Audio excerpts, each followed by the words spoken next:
Salam budaya, salam rahayu, salam waras. Sedulurku yang berbahagia, selamat bertemu kembali dengan saya Kang Jinggu di channel Tonatan TV.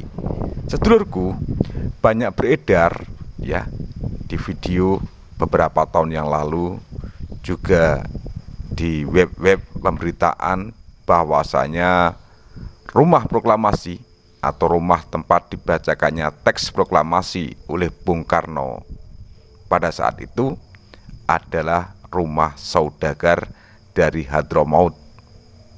Bahkan juga ada yang mengatakan Bung Karno saat itu sedang sakit, lalu dibawakanlah madu yang kemudian diminum dan segar kembali. Nah, bagaimana sebetulnya? Saya juga menemukan catatan yang layak untuk kita simak tentang keberadaan rumah proklamasi tersebut. Namun sebelumnya, monggo kita simak.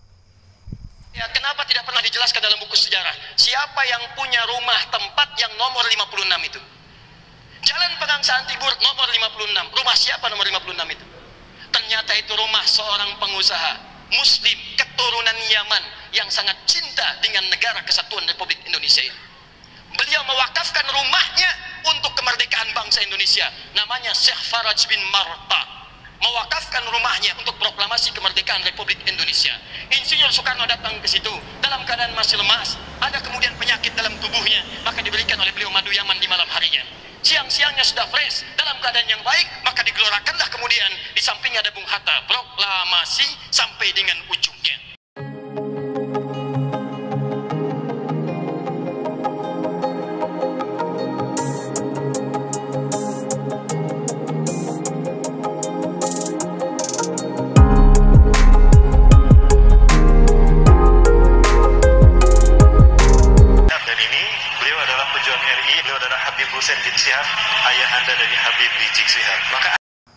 Sedulurku yang berbahagia, dalam ceramah yang kita saksikan tadi adalah menyampaikan bahwa rumah di Pegangsaan Timur nomor 56 tempat proklamasi dibacakan oleh Bung Karno di tanggal 17 Agustus 1945 merupakan milik Syekh Farad bin Marfa, seorang pengusaha Muslim keturunan Yaman. Juga disebutkan Syekh Farad bin Marfa sangat mencintai Indonesia dan mewakafkan rumahnya untuk digunakan sebagai tempat proklamasi. Juga dikisahkan pada hari itu ya, tanggal 17 Agustus 1945, Soekarno datang ke rumah tersebut dalam keadaan lemas akibat sakit. Kemudian diklaim bahwa Syekh Farad bin Marfa memberikan madu kepada Soekarno yang membuatnya merasa lebih segar dan siap untuk memproklamasikan kemerdekaan.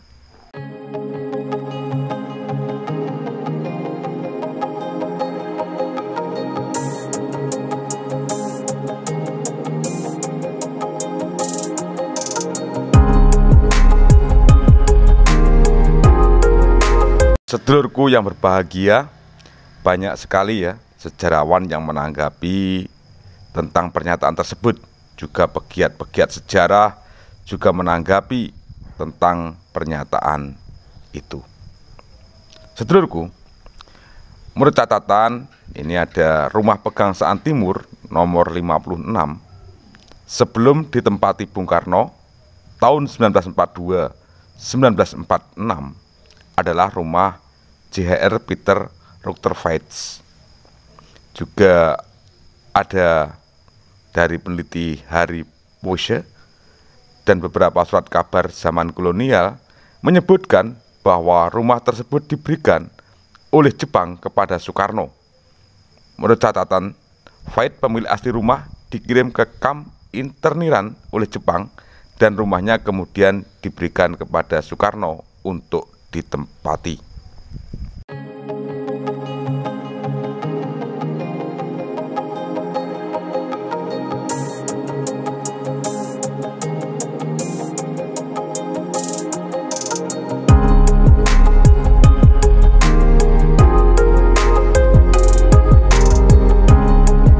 juga ini ada lagi yang menyebutkan bahwa rumah tersebut sempat dijual kepada pemerintah Indonesia pada tahun 1948 seharga 250.000 gulden.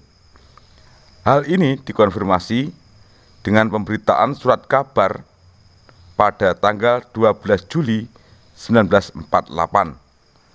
Rumah itu kemudian digunakan untuk berbagai keperluan kenegaraan, termasuk penandatanganan Undang-Undang RIS pada 14 Desember 1949 dan tempat menginap Bung Karno beserta keluarganya selama beberapa malam pada Januari 1950.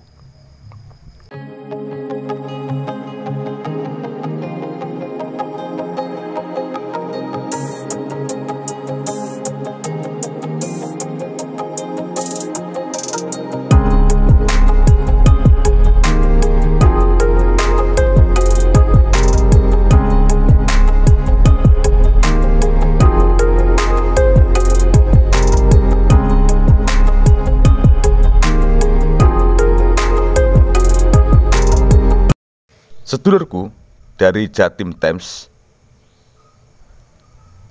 Masini menekankan bahwa tidak ada bukti mendukung tentang Syekh Farad bin Marfa sebagai pemilik rumah di Pegangsaan Timur nomor 56. Bahkan Masini dari berbagai sumber sejarah yang ada juga nama Syekh Farad bin Marfa tidak pernah tercatat sebagai pemilik rumah tersebut.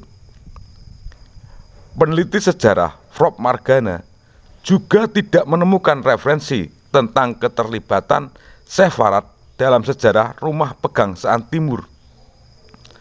Selain itu, Masini juga tidak membantah kalau Soekarno memang dalam kondisi kurang sehat, namun ia diobati oleh Dr. R. Soeharto, bukan dengan madu Yaman.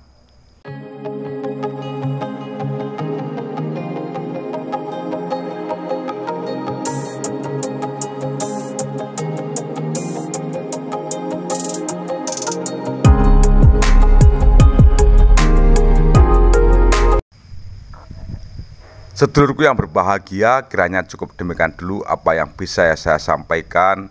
Ada kurang dan ada lebih, saya mohon maaf yang sebesar-besarnya.